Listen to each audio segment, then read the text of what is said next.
সব সময় তো একই রকমের ইফতারি করা হয়, তাই আজকে ভাবছিলাম ইফতারিতে একটু বিরিয়ানি করব। অনেক দিন হয়ে গেল বিরিয়ানি খাওয়া হয় না, তাই বিরিয়ানি করার জন্য আমি পেঁয়াজ, আদা, রসুন আর তার সাথে টমেটো দিয়ে একটা পেস্ট বানিয়ে নিলাম। তারপরে একটা ফ্রাই প্যানে তেল দিয়ে তার মধ্যে দিয়ে দিলাম পেঁয়াজ, বেশি করে পেঁয়াজ দিয়ে দিয়েছি। এরপরে দিয়ে দিলাম পেস্ট করে রাখা মশলাটা। এর মধ্যে আমি পেঁয়াজ বাটাও দিয়েছি, আমার এক্সট্রা করে পেঁয়াজ বাটা করা ছিল। তারপরে বিরিয়ানির প্যাকেটের মশলাটা আমি পুরো দিয়ে দিলাম। রমজানের মধ্যে আমি বেশি করতে চাচ্ছি না, তাই প্যাকেটের মশলাটাই ইউজ করতেছি। পুরো প্যাকেটের মশলাটা দিয়ে দিলাম। আমি চিকেন বিরিয়ানি করব।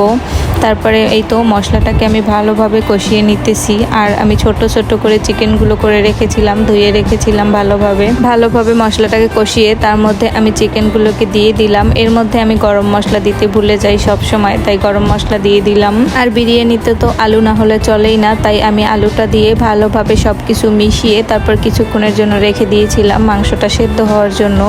মাংসটা অনেকটা সেদ্ধ হয়ে গেলে, যেহেতু পোলট্রি মুরগির মাংস সেদ্ধ হতে অতটা সময় লাগবে না, তারপর আবার ছোট ছোট টুকরা করা। তারপর আমি চিনি গুঁড়া চাল ধুয়ে রেখেছিলাম, সেই চালটাকেও এটার সাথে মিশিয়ে সব কিছু একসাথে মিশিয়ে নিতেছি ভালোভাবে। এই তো সব কিছু ভালোভাবে মেশানো হয়ে গেলে এর মধ্যে একটু গরম পানি দিয়ে দিলাম, আর গুঁড়ো দুধের সাথে পানি মিশিয়ে লিকুইড দুধ তৈরি করে সেটাকেও দিয়ে দিলাম। দুধ দিলেই আর কি এটার টেস্ট বেশি ভালো আসে, আর বিরিয়ানিতে তো দুধ দিতেই হবে। তারপরে সব কিছু ভালোভাবে মিশিয়ে এর মধ্যে কিশমিশ দিয়ে দিলাম, দিয়ে ঢেকে রেখে দিলাম। তারপর কিছুক্ষণ পরে আমার বিরিয়ানি অলমোস্ট ডান। এর মধ্যে একটু কেওড়া জল, একটু ঘি দিয়ে দমে রেখে দিলাম কিছুক্ষণের জন্য। কিছুক্ষণ পর আমার বিরিয়ানির ফাইনাল লুক।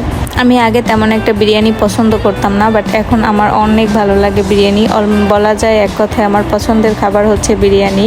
আর এটা খেতে অসম্ভব মজার হয়েছিল। আর এটার সাথে ডিম না হলে তো চলেই না, তাই আমি 2টা ডিম সেদ্ধ করে নিয়েছিলাম। 2টা ডিম সেদ্ধ করে নিয়ে সেগুলোকে তো সার্ভ করে নিলাম। এখন এগুলো নিয়ে আমি ইফতার করে নেব। আজ এই পর্যন্তই। ভিডিওটা তোমাদের কাছে কেমন লেগেছে কমেন্টে জানিও। আল্লাহ হাফেজ, আসসালামু আলাইকুম।